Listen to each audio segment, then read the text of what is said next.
Hi, so my name's Fani, and I'll be doing my research essay presentation on how interior design differs in geographical climates.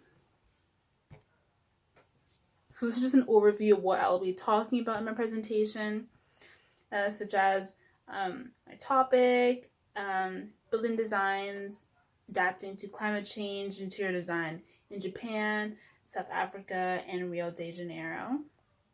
The similarities and differences in interior design between my chosen countries, and just a little conclusion of what I've learned, and just seeing how interior design is like in all the different countries, just sum it all up. So, my topic, how interior design differs in geographical climates. So, the reason why I chose this topic because just to grow more as an interior designer and to learn more, I think it's important to see what interior design is like in other countries, how they use the same practices, what other countries, how have they advanced far into interior design, and how they use sustainable materials, and just how interior design is different in their country and their geographical climate compared to other countries, and how they have to have a lot of considerations when designing a lot of different things due to their climate. I just want to also compare the similarities and differences between my chosen countries as well.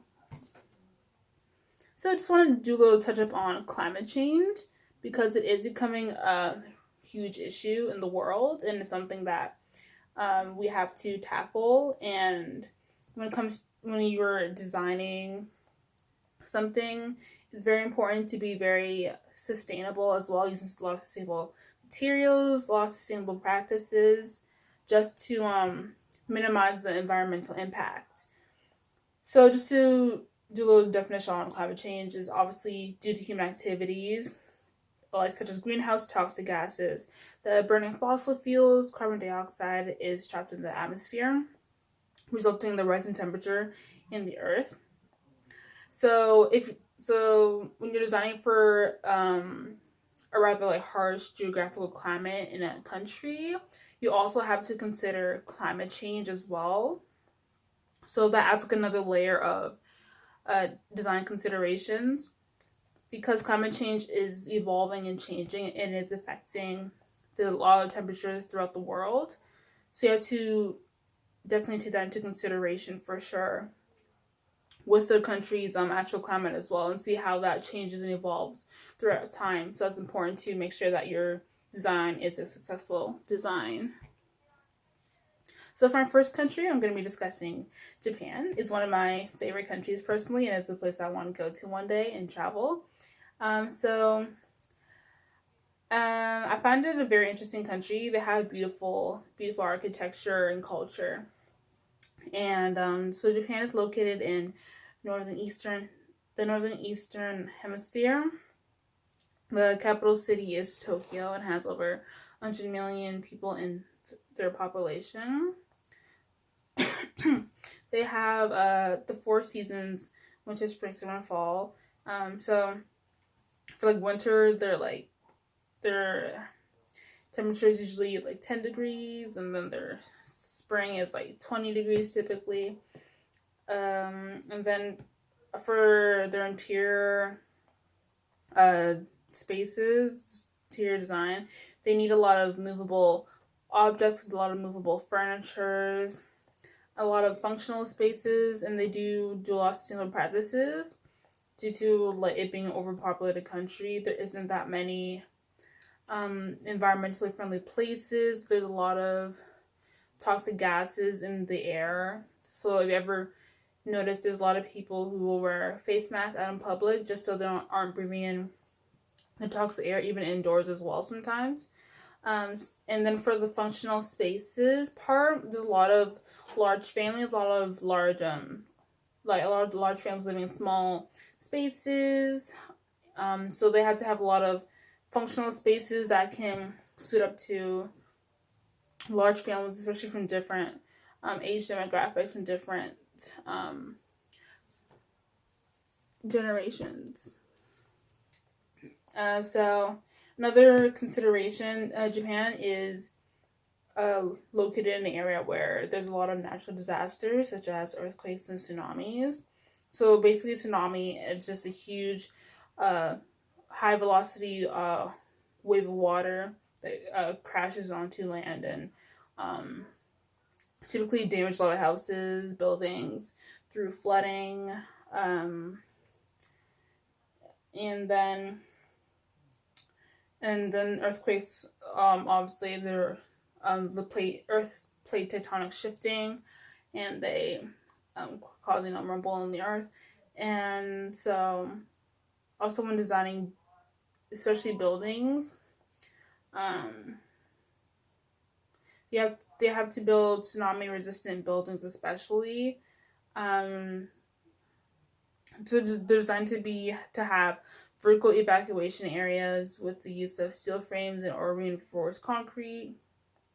A few other factors in creating a successful tsunami resistant building, it includes deep constructing foundations so that there is less of a chance of the building collapsing.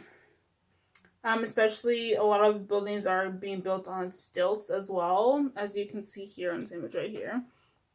Because when the tsunami, it typically floods high, it keeps elevating. It just helps keep the building in place and just kind of avoids any tsunami flooding in the process as well. So I'm going to touch base on South Africa. I'm going to find a lot of information on the interior design in South Africa. But basically it's located on the bottom half of the continent of Africa.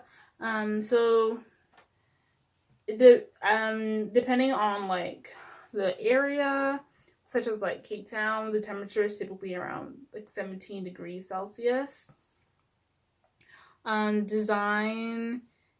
Their interior design is majorly based off of nature and sustainability, including like interior decorating as well. The natural, sustainable materials used include clay, stones, and leaves. Wood is a very popular sustainable material in the interior design world. It's become a huge trend, so that is something that they use all the time with their furniture, their ceilings a lot, especially with their furniture, because you're able to carve it, the wood, kind of bend to shapes a little bit. It's very sustainable and great material to use for sure. Okay, then my last country is Rio de Janeiro. So Rio is a state located in the southeastern region of Brazil, and it is a metro city with about 70 other municipal cities as well. It's in a very tropical climate due to its surroundings of forests. Usually their average temperature is around like 28 degrees, so close to 30 degrees, very, very hot climate. Yeah, because it is in a tropical place.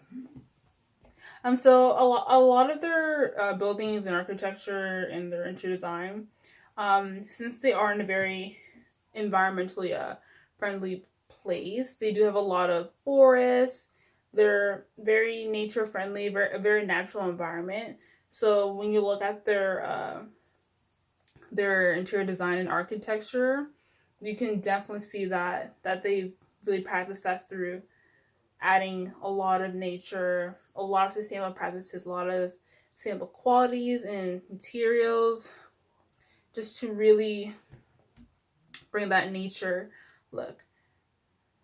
So we're looking at this one condominium building. It is a good successful of architecture and interior design. So it has access to natural sunlight and plants. It strays away from a lot of the traditional apartment building looks when they're just made of concrete and there's not a lot of exposed sunlight for the residents. But with this building, it's more livable for the residences. This makes it more comfortable for them with a lot of of natural sunlight and having a lot of plants, it also increases more good air quality.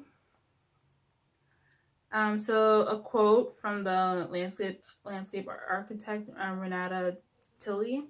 She says, "iCaro presents a new way of looking at architecture. Our goal is to make sure that there is vegetation everywhere in a way that people can look at in a new way, where the focus will be nature, not concrete. The landscape invades the building, not the other way around." So basically, just to talk about her quote, yes, so Rio is a very tropical country, and they obviously value nature and the natural environment. So they really do heavily incorporate that into their interior design practices, which is completely great, and it really speaks back to sustainable practices for interior design, which is such a huge thing. So just the similarities and differences I found throughout my chosen countries: Japan, South Africa, and Rio. So like for Japan, a lot of their their building designs are centered towards tsunamis and earthquakes for other natural disasters, but also for very using sustainable materials for their interior designs. South Africa's, they use a lot of sustainable materials, which is a really great thing. Lessens the impacts on the earth for sure. Especially using that wood quality is very sustainable and very eco friendly. And then, and just in my personal opinion, we got Rio over here. They did an amazing job with having a lot of nature incorporated into their work. So just in conclusion, what these countries what they have in common is they all incorporate these sustainable practices in their interior design, in their architecture, in their work. Even though they all do come from different geographical climates, they are able to share that quality with one another. Yeah, but I do think that Rio de Janeiro, in my opinion, I think they have like the best interior design philosophies, because you can really see how, like due to their culture, it is a very tropical place. So I can see how they really wanted to incorporate that into their buildings, into their interior design, into their work, to really represent what they are as a country and what they stand for in interior design. And it's way more beneficial for the earth, and just being very sustainable for sure, because that's what you want as an interior designer. And I think that's something to take away for sure, to really understand how other countries may be doing better jobs in their interior design work, and how other countries can learn from it, such as Rio. And that concludes the end of my presentation.